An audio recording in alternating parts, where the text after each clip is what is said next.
देखिए, vector calculus का बहुत बहुत इंपॉर्टेंट टॉपिक है सरफेस इंटीग्रल, जिसके क्वेश्चन लगाने में पसीने निकलने की संभावना रहती है। ठीक है, पहली बात, सरफेस इंटीग्रल में कुछ टर्मिनोलॉजी आएंगी, उन्हें पहले समझ लीजिए। ठीक है, जैसे कोई आपको फंक्शन दे दिया जाए, ठीक है, जो किसी सरफेस को रिप्रेजेंट करता हो। एक सरफेस ये होगा, ये सरफेस है, ठीक है। तो यहाँ पर एक वर्ड आएगा, सरफेस का एक छोटा सा भाग ले लिया हमने, ds। एक इसमें आएगा नॉर्मल वेक्टर। क्या आएगा?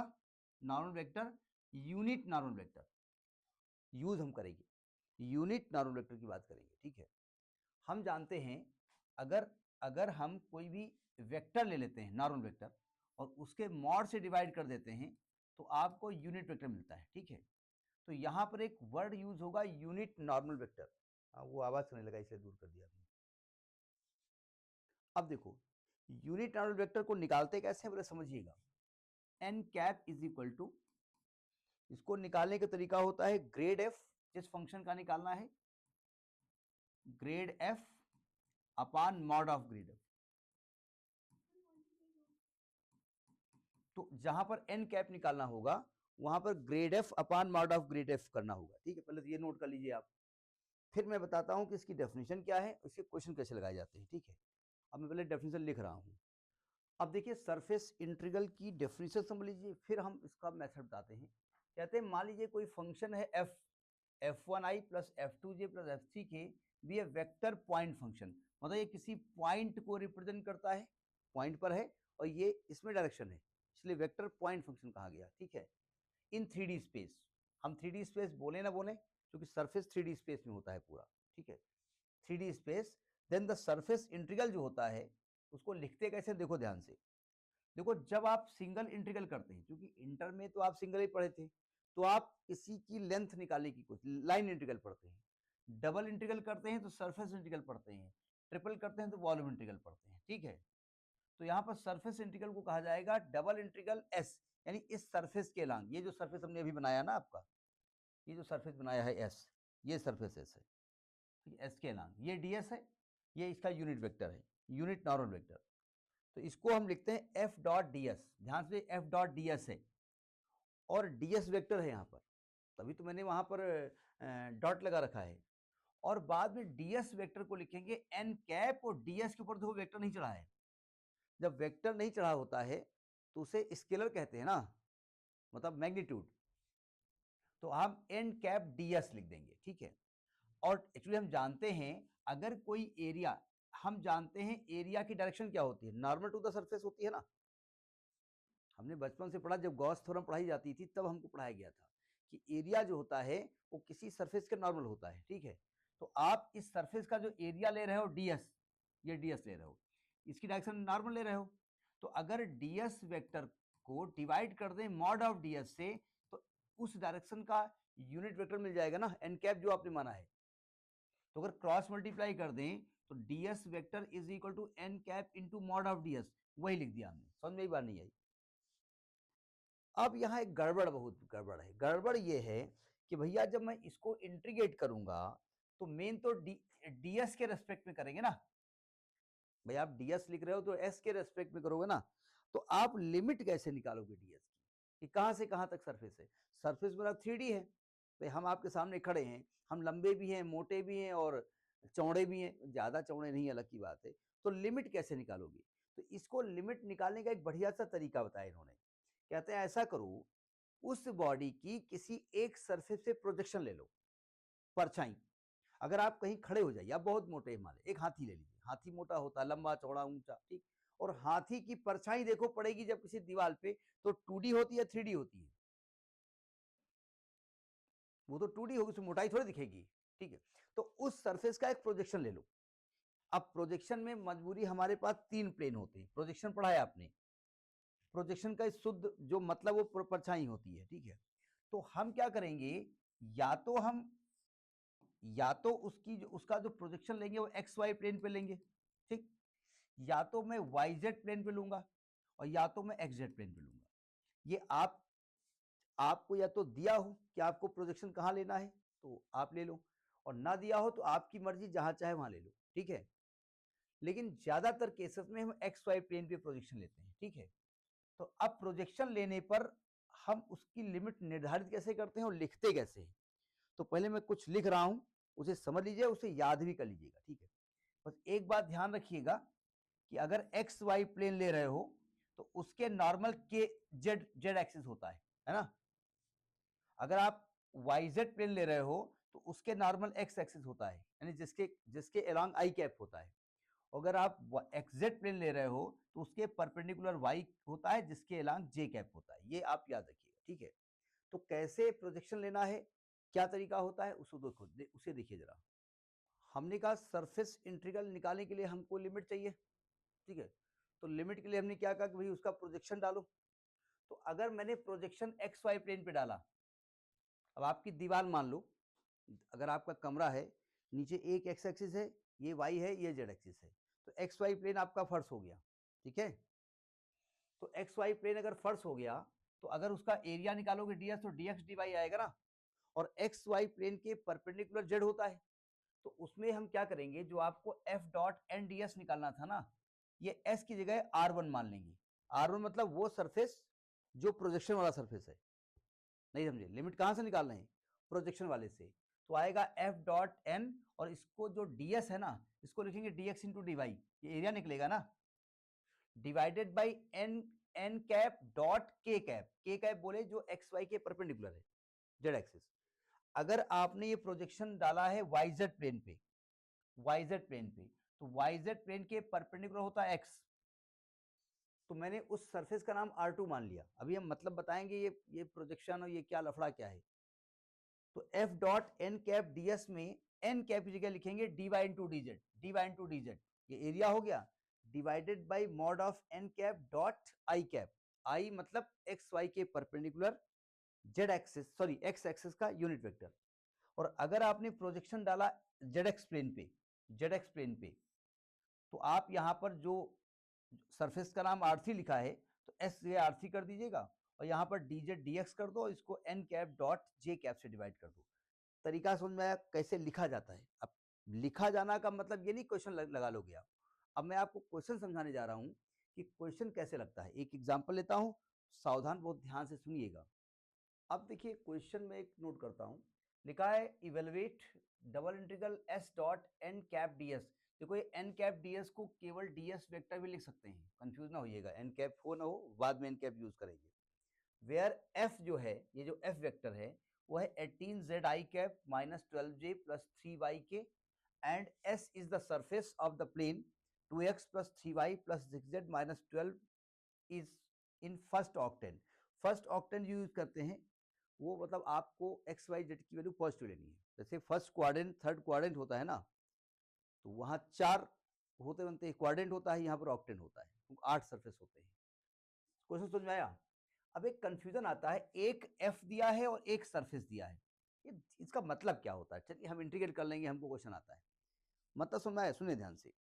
जैसे आप एक वाटरमेलन ले लीजिए, ले लिया आपने, वो एक सरफेस है, वो ये सरफेस है, ठीक है। एक्चुअली सरफेस बनता कैसे, बहुत सारे प्लेन को मिलकर के बना हुआ। वाटरमेलन ऐसे गया, जरा ध्यान समझिएगा, फिर थोड़ा मुड़ा, एक सरफेस आई, फिर ऐसे मुड़ा, एक और सरफेस आई। तो ये जो एक सरफेस, दो सरफेस, बगल वाली सरफेस, 3 सरफेस से मिलकर के वाटरमेलन बन गया, ठीक है। ये एक सरफेस है, ठीक है। एक वेक्टर है, सुनिए, वेक्टर मान लिया कि पानी की धार एक आई वेक्टर के फॉर्म में, और उस वाटरमेलन को चीरते हुए चली गई, ठीक है, उसको उसको क्रॉस कर दिया। तो उस वाटरमेलन के अंदर से उस वाटर की जो जो धार थी, उसका कितना फ्लक्स गुजरा, उसकी वैल्यू ये कैलकुलेट करता है। Have you got it. जैसे हमारे पास सूर्य की रोशनी आती है तो हम एनर्जी कैलकुलेट करते हैं ना, कि पर सेकेंड इतनी एनर्जी कैलकुलेट, कैसे कहाँ से कैलकुलेट किया भाई। तो हमने एक सरफेस लिया, ये सरफेस हो गया, ये वाला, ये जो सरफेस हम लिख रहे हैं, ठीक है। हमने एक सरफेस लिया और वाटर जो सूर्य की एनर्जी आ रही है, वो एनर्जी को वेक्टर एफ से निकाला, उससे गुजारा, उसको इंटीग्रेट किया, तो हमको उसके अंदर कितनी एनर्जी आई वो हमको निकल आई। लॉजिक समझ में आएगा। मतलब ये इससे कैलकुलेट कर सकते हैं। वो कैलकुलेट करने का तरीका साइंस में क्या होता है ये हम नहीं जानते। लॉजिक समझ में आया नहीं आया। तो हम इसको कैलकुलेट करने जा रहे हैं। सबसे पहले मुझे प्लेन लेना पड़ेगा, ले लूंगा, फिर प्लेन का प्रोजेक्शन लेना पड़ेगा, एन वेक्टर लेना पड़ेगा, ठीक है। देखो ध्यान से, सावधान, थोड़ा टेक्निकल है, बार बार इसको पलटना पड़ेगा क्योंकि एफ चाहिए हमको। जरा इसका सोल्यूशन समझिएगा, टेक्निकल सोल्यूशन है, सावधान। भूख लगी हो तो मान लो थोड़ी देर बाद खाना मिलेगा। देखो ध्यान से, आपका जो प्लेन है ना वो ऐसा है ना, 2x plus 3y plus 6z is equal to 12। अगर इसको एक्स वाई जेड एक्सिस से कटवाइए तो देखो ध्यान से, ये एक्स एक्सिस है, ये वाई एक्सिस है, ये जेड एक्सिस है ना।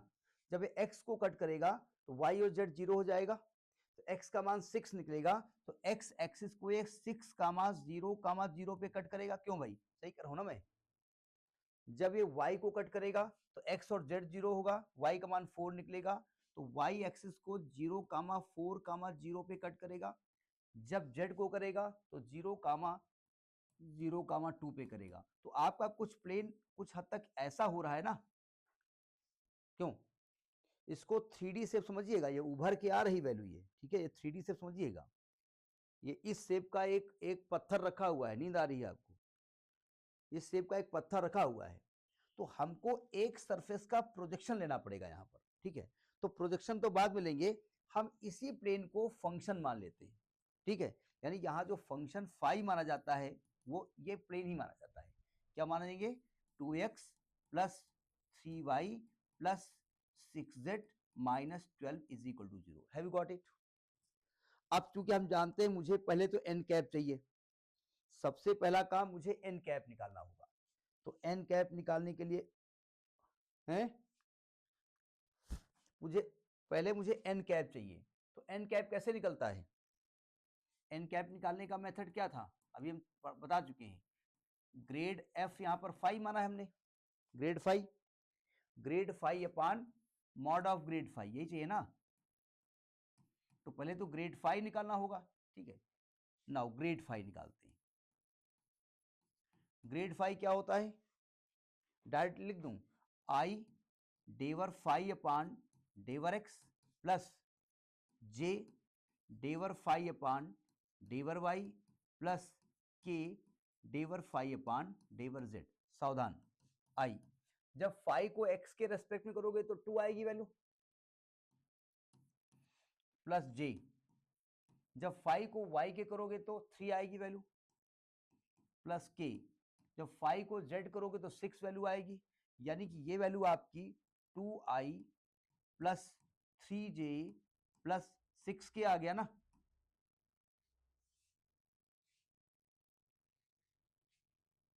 अब आपको चाहिए मॉड ऑफ ग्रेड फाई, या डायरेक्ट एन कैप लिख दो ना। तो n cap is equal to grad phi हो गया आपका 2i plus 3j plus 6k अपान मॉड का मतलब अंडर रूट 4 प्लस 3 3 का 9, 6 36, 4 40, 49, 7। यानी ये आपका आ गया 2i plus 3j plus 6k अपान 7। हम अपने पास इसका कैलकुलेशन नोट किए हुए हैं, क्योंकि हमको पेज बदलना पड़ेगा, तो हम अपनी कॉपी से इसको देखेंगे। समझ में बात आई कि नहीं आई। अब आपका जो सरफेस इंटीग्रल निकालना है, सरफेस इंटीग्रल जो निकालना है, double integral s f dot N cap d s. तो हमने कहा था कि भाई ये सरफेस जो है ना, इसमें लंबाई चौड़ाई मोटाई तीनों है, हम लिमिट कैसे लें। तो हमने कहा था इसका प्रोजेक्शन किसी सरफेस से ले लो, यानी इसकी परछाई दिखा दूं। तो मैं एक काम करता हूं, इसका जो प्रोजेक्शन ले रहा हूं ना, देखो ध्यान से, इसका जो प्रोजेक्शन है वो इस पे ले रहा हूं, ये पूरा प्रोजेक्शन इस पे ले रहा हूं, ये प्रोजेक्शन वाली लाइन है, ठीक है। भाई जब प्रोजेक्शन लोगे तो एक बाउंड्री बनेगी ना हमारी, जब आप मेरी परछाई देखोगे एक बाउंड्री बनेगी ना। तुम आर का प्रोजेक्शन किस प्लेन पे ले रहे हैं, हम एक्स वाई प्लेन पे ले रहे हैं।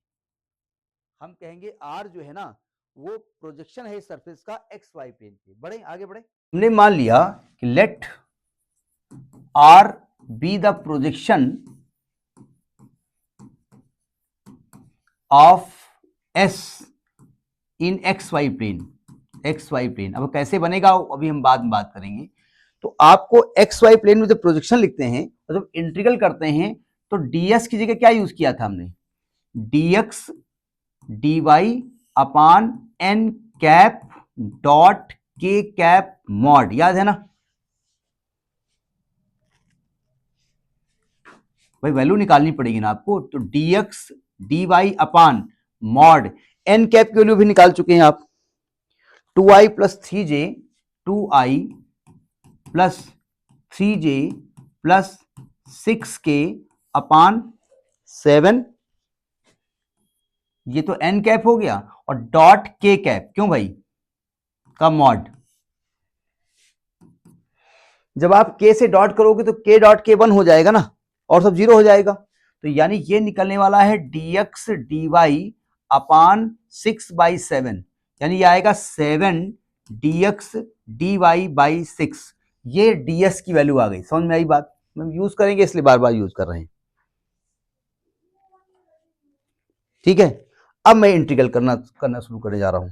देखो अब हमें क्या करना है, double integral s f dot,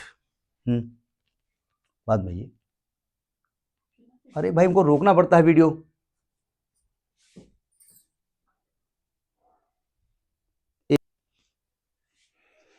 F dot N cap ds को क्या लिखा जाता है, डबल इंटीग्रल सरफेस आर ले लिया हमने, है ना।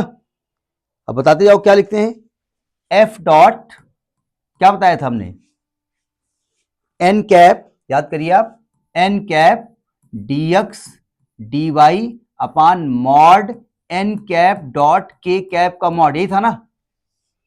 अब ये मत समझिए इतना लिख दिया तो काम चल जाएगा, रुक जाइए, अभी लिमिट की दिक्कत आएगी। डबल इंटीग्रल आर, एफ की वैल्यू क्या है जरा लिखिए, जरा एफ डॉट चाहिए ना, तो एफ की वैल्यू है आपकी, एक minute, 18zi minus 12j plus 3y के बाद चेक कर लीजिएगा, डॉट एन कैप क्या निकला है, 2i plus 3j plus 6k अपान 7, और डी इसकी वैल्यू क्या निकली है आपकी, इसकी वैल्यू निकली है 7 dx dy अपान 6, याद आया ना, वैल्यू रखी हमने, ये 7 से 7 कट गया, ये 6 बाहर निकाल लो, इसका काम खत्म है, ये 6 बाहर निकाल लिया। डबल इंटीग्रल, अभी लिमिट की बात करेंगे हम। अब देखो जब डॉट, अच्छा एक मिनट, ये 7 कट गया है, जब डॉट की बात करेंगे आप तो आई डॉट आई 1 हो जाएगा, तो ये क्या हो जाएगा, 18 दूनी 36, 36 जेड आएगा माइनस जे डॉट जे भारतीय 36 आएगा, और के डॉट के 1 हो जाएगा 36 को 18 प्लस 18 वाई आएगा, और बाहर आएगा dx dy। अभी लिमिट की बात हम नहीं कर रहे हैं, एक काम करिए थोड़ा सा और इसको आसान करिए, थोड़ा सा 6 कॉमन ले लो, 6 कट जाएगा ना, 6 कॉमन ले लो, तो 6 कॉमन लोगे 6 कट जाएगा, डबल इंटीग्रल आर, ये आएगा 6z माइनस 6 प्लस 3y, यहां तक बात समझ में आ गई नहीं आ गई। अब एक लफड़ा, अभी लिमिट की अभी बात करनी है, अब एक लफड़ा यहां पर आ रहा है, लफड़ा ये आ रहा है कि भैया x और y के रेस्पेक्ट में इंटीग्रेट करना, z घुस गया करके, तो z को हटाओ, तो आपके पास एक प्लेन लिखा हुआ है, प्लेन में इधर लिखे दे रहा हूं, प्लेन लिखा हुआ है आपका, एक minute, 2x plus 3y plus 6z is equal to 12, एक प्लेन है ना, तो एक काम करते हैं, इस प्लेन से z का मान निकाल लेते हैं, 6z का ही निकाल लेते हैं ना, तो आएगा 12 माइनस 2x माइनस 3y, तो ये प्लेन, अभी लिमिट नहीं कर रहे हैं, अभी लिमिट अभी समझना पड़ेगा कैसे लिमिट रखी जाएगी, लगभग बॉर्डर पे आप पहुंच गए हैं थोड़ा सा, तो डबल इंटीग्रल आर 6z की वैल्यू क्या रख दी हमने, 12 minus 2x minus 3y minus 6 plus 3y into dx dy। अगर ध्यान से देखिए आप, डबल इंटीग्रल आर 3y से 3y कट गया, तो ये आ गया आपका 6 माइनस 2x dx dy, यहां तक तो हम पहुंचे, ठीक। अब यहां पहुंचने के बाद में लिमिट की खतरनाक पहेली हमारे सामने आ गई, जरा नोट करिए फिर बात करें हम। अब देखो लिमिट कैसे लिखी जाती है, ये डबल इंटीग्रल का लिमिट का तरीका होता है, अगर आपने पढ़ा है तो ठीक है, नहीं तो थोड़ा बहुत याद कर लीजिए, मैं समझाने की कोशिश कर रहा हूं पूरा। देखो हमारे पास एक जो हमने प्रोजेक्शन डाला था वो XY प्लेन पे डाला था ना, मैंने एक काम किया, जानबूझ करके मैंने एक्स वाई प्लेन को ऐसे बना दिया, ये एक्स बना दिया, ये वाई बना दिया, और ये प्लेन का बॉर्डर था, क्यों? और ये प्लेन क्या था? एक्स वाई प्लेन था ये, यहां जेड की वैल्यू 0 थी, ठीक है। यहां जो कोऑर्डिनेट था एक्स एक्सिस पे क्या था? 6,0,0, और यहां 0,4,0 वाई पे था, याद है ना? और यहां पर जो इस लाइन का इक्वेशन था, आपका प्लेन क्या था? आपका प्लेन था 2x प्लस 3y, और z चूंकि 0 था बराबर 12, इसका इक्वेशन था 2x प्लस 3y बराबर 12, ठीक है। इसका जो इक्वेशन है वो है आपका 2x plus 3y equal to 12, इसको बात जानबूझ के वहां नहीं लिख रहे। अब जरा समझो लिमिट कैसे लिखी जाती है। देखो x की लिमिट 0 से 6 है ना, क्यों भाई? सुनो ध्यान से, जब x 0 है तो y 0 है, x 1 है तो y कुछ और है, क्यों? x 2 है तो y कुछ और है, x 3 है तो y कुछ और है, आपको मालूम नहीं क्या है, ठीक है। इसका तरीका देखो क्या करते हैं, या तो मैं x की लिमिट को फिक्स कर दूं 0 से 6 और y की लिमिट को वेरिएबल कर दूं, ठीक है। तो तरीका ये करते हैं, मैं एक काम करता हूं, x के अलोंग एक हमें ऐसे स्ट्रिप डाल देता हूं, और ये हो जाता है y और ये हो जाता है dx, ठीक है। और यहां पर y की वैल्यू निकालनी होती है, तो यहां पर y की जो वैल्यू निकलेगी, एक मिनट, प्लेन कहां चला गया? ये आपका प्लेन निकला था ना 2x plus 3y is equal to 12, तो y की वैल्यू निकलेगी 12 माइनस 2x अपान 3, यही निकलेगी ना। तो यहां y की वैल्यू आएगी 12 माइनस 2x बाई 3, ये y का मान आएगा, ठीक है। अब देखो लिमिट कैसे लिखी जाती है, सावधान। पहले मैं x की लिमिट रखूंगा, x की लिमिट रखूंगा 0 से लेकर के 6 तक, नहीं समझे? फिर मैं y की लिमिट रखता हूं, जब x 0 था तो y भी 0 था, x 0 थे y भी 0 है, ठीक है। और अपर लिमिट जो y की होगी ये लिखी जाएगी 12 माइनस 2x अपान 3, समझ में बात नहीं आई? और 6 minus 2x into d x into d y, यहां तक बात समझ में आ गई? ये लिमिट रखना समझ में आया नहीं आया? इसमें कंफ्यूज मत होना, कुछ लोग चेंज कर सकते हैं ऐसे, नहीं एक मिनट रुक जाओ, बहुत जल्दबाजी ना समझिए, बहुत जल्दी भूख लगी है क्या? दूसरा तरीका ये होता है कि आप ऐसा, अच्छा थोड़ा सा ना करिए, ऐसे समझ लीजिए, थोड़ा सा बच्चा है, ये डी वाई है, तो कुछ लोग लिमिट y की फिक्स कर देते हैं, x की वैल्यू चेंज कर देते हैं, ठीक है। तो कंफ्यूज ना होइएगा, ज्यादातर यही लोग करेंगे। अब इसको किसके रेस्पेक्ट में इंटीग्रेट करें, सुनो ध्यान से। सबसे पहले मुझे इसको किसके रेस्पेक्ट करना पड़ेगा, क्योंकि y की लिमिट x के टर्म में है, तो सबसे पहले आपको जो वेरिएबल लिमिट होती है उसे करना पड़ता है। वेरिएबल लिमिट चूंकि y की है, तो एक काम करेंगे हम, इसको 0 से 6 जो x की लिमिट है इसको डिस्टर्ब नहीं करेंगे, हम इसको y के रेस्पेक्ट में इंटीग्रेट करेंगे, ठीक है। तो y के रेस्पेक्ट जो इंटीग्रेट करोगे, देखो ध्यान से, तो 6 माइनस, ऐसे लिखेंगे आप, देखो ये ऐसे लिखा जाता है, integral y is equal to 0 से 12 minus 2x by 3 into 6 minus 2x into d y, और जो भी वैल्यू आएगी उसको बाद में x के रेस्पेक्ट करेंगे। समझ में बात नहीं आई? जो वेरिएबल लिमिट होती है उसको पहले करते हैं। अब देखो ध्यान से, लिमिट 0 से 6, इसको जब इंटीग्रेट करोगे तो इसका integral 6 minus 2x into Y आएगा ना